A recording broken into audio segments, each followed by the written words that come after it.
Olá, graças a Deus, mais um grande dia, como sempre, uma grande oportunidade, é um privilégio imenso, maravilhoso, como sempre, poderoso poder compartilhar a leitura bíblica, o nosso devocional ao nosso Deus, podendo ter mais conhecimento, mais sabedoria, entendimento, revelação, direção, o alimento diário para que a gente possa realmente estar mais fortificado, renovado, por uma fé viva.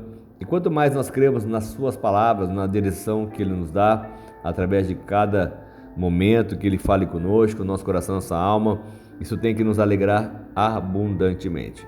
E aqui então, dando continuidade à nossa leitura bíblica, 1 Crônicas 13, também vou ler o capítulo 14. Hoje serão 2 capítulos. Nós lemos então no anterior toda a revelação que foi dada, da contagem dos soldados de cada tribo, tudo que foi feito, a alegria que eles estavam.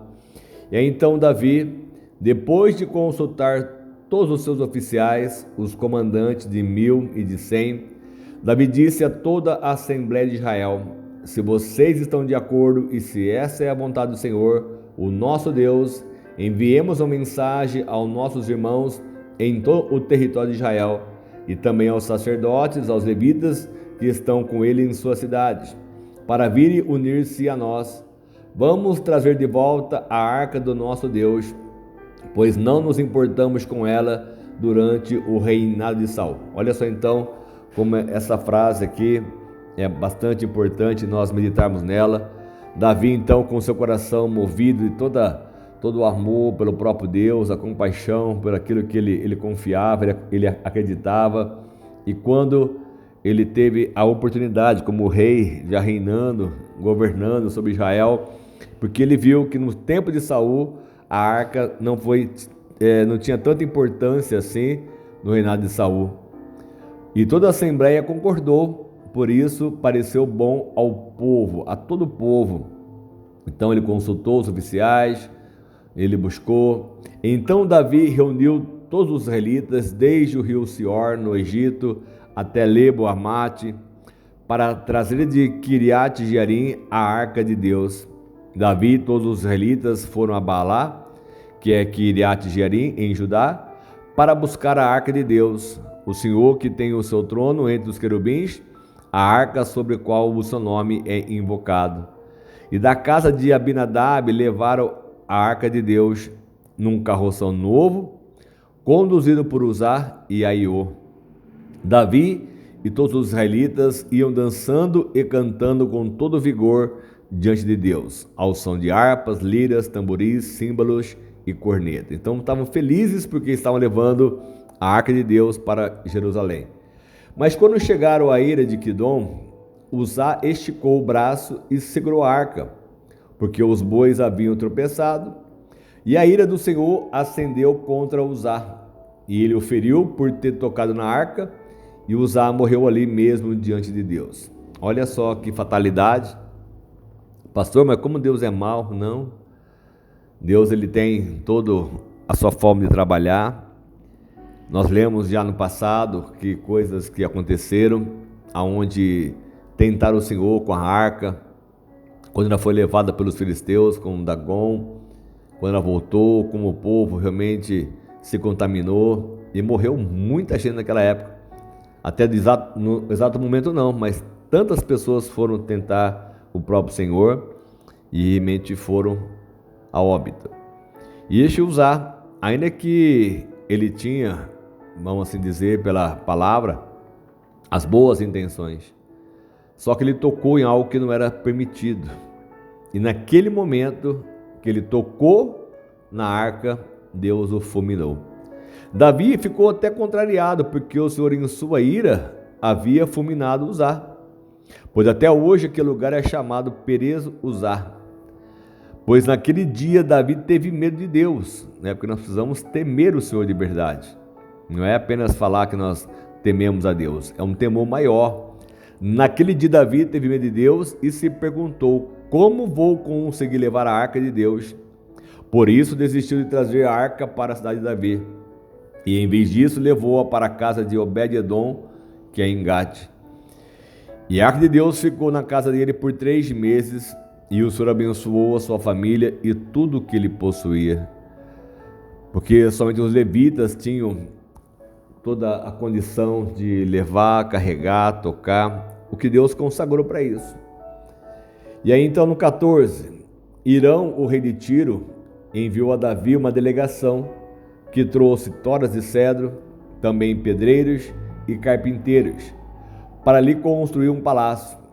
Então Davi teve certeza que o Senhor o confirmara como rei de Israel e que estava fazendo prosperar o seu reino por amor de Israel, o seu povo. E em Jerusalém, Davi então tomou para si mais mulheres e gerou mais filhos e filhas. E esses são os nomes dos que nasceram ali: Samua, Sobabe, Natã, Salomão, Ibar, Elisua, Eupalete, Nogar, Nefeg, Jáfia, Elisama, Beliada e Elifelete. Olha só os filhos de Davi, a qual ele viu que estava prosperando, sendo abençoado, então ele foi realmente frutificar. E quando os filisteus ficaram sabendo que Davi tinha sido ungido o rei de todo Israel, foram com todo o exército prendê-lo. Mas Davi soube disso e saiu para enfrentá-los. E os filisteus tendo invadido o vale de Refaim, Davi perguntou a Deus: devo atacar os filisteus? Tu os entregarás nas minhas mãos? E o Senhor lhe respondeu: vá, eu os entregarei nas suas mãos. Quando Davi tinha uma comunhão com o próprio Deus, com o próprio Senhor, ele perguntou e o próprio Deus já lhe respondeu: vá e eu os entregarei nas suas mãos. Então Davi e seus soldados foram a Baal-Perazim, e Davi os derrotou e disse: assim como as águas de uma enchente causam destruição pelas minhas mãos, Deus destruiu os meus inimigos. Então, quer dizer, a força não veio dele, mas sim de Deus, que usou as mãos de Davi e os seus soldados para destruir os seus inimigos. E aquele lugar passou a ser chamado Baal-Perazim. Como os filisteus haviam abandonado os seus ídolos ali, Davi ordenou que fossem queimados. O Senhor, ele tem todo o poder, e Davi tinha esse temor no Senhor. Então os ídolos que os filisteus deixaram foram queimados, destruídos. E os filisteus voltaram a atacar o vale. De novo, Davi consultou a Deus, que lhe respondeu: não ataque pela frente, mas dê a volta por trás deles e ataque-os em frente das amoreiras. Assim que você ouvir um som de passo por cima das amoreiras, saia para o combate, pois esse é o sinal de Deus saiu à sua frente para ferir o exército filisteu. Olha que lindo, né? Deus batalhando por Davi, Deus honrando Davi, Deus dando a direção a Davi, porque às vezes a gente quer enfrentar de frente, diz: não, você vai por trás agora, eu vou criar uma situação, vocês vão ver som de passos, enfim, e esse vai ser o sinal que saiu Deus à frente para ferir o exército filisteu. E Davi fez então conforme Deus lhe tinha ordenado, e eles derrotaram o exército filisteu por todo o caminho, desde Gibeon até Gezer. E assim a fama de Davi espalhou-se por todas as terras, e o Senhor fez com que todas as nações o temessem. Davi foi muito honrado, Davi foi muito temido pela obediência, pela fidelidade, pelo coração que era entregue ao próprio Deus. Nós já lemos várias informações do que Davi ele fez. Vamos ainda aprender muito mais ainda com tantas histórias bíblicas, como Deus ele se manifesta, como Deus opera, realiza. E assim, quanto mais cremos, confiarmos, acreditarmos no Senhor, na sua palavra, porque ela é santa, ela é pura, ela é verdadeira, ele vai sempre à nossa frente, porque ele é um Deus vivo, um Deus poderoso, jamais vai nos abandonar, como ele foi com Davi. Mandou Davi ir por trás, ele foi pela frente para combater os inimigos, e é o que Deus faz, sempre nos protegendo, sempre nos abençoando, sempre nos consagrando, sempre nos renovando, sempre nos dando força para poder ir além, e dele vivemos o sobrenatural. Ó Pai amado, então que assim se cumpra a Tua palavra, o Teu querer sobre cada um de nós, que sejamos transformados, abençoados, renovados e realizados, Pai, por uma fé de uma forma muito sobrenatural. Que o Teu poder realmente venha nos surpreender e nos abençoar a cada dia muito mais. Eu sei que a Sua presença ela é notória sobre nós, que possamos a gente prevalecer em qualquer dificuldade, em qualquer tipo de impossibilidade sobre as nossas vidas, sempre, sempre, em nome de Jesus. Amém? Que você tenha um dia maravilhoso, glorioso, poderoso, sobrenatural. Que a paz de Deus ela venha reinar, que ela venha governar, que ela venha transformar e realizar uma obra maravilhosa sobre a sua vida, sobre a sua casa, sobre a sua família, sempre, sempre, em nome de Jesus. Amém? Deus abençoe, fica com Deus. Se precisar, pode contar conosco sempre. Nossa mensagem, corações, em nome de Jesus.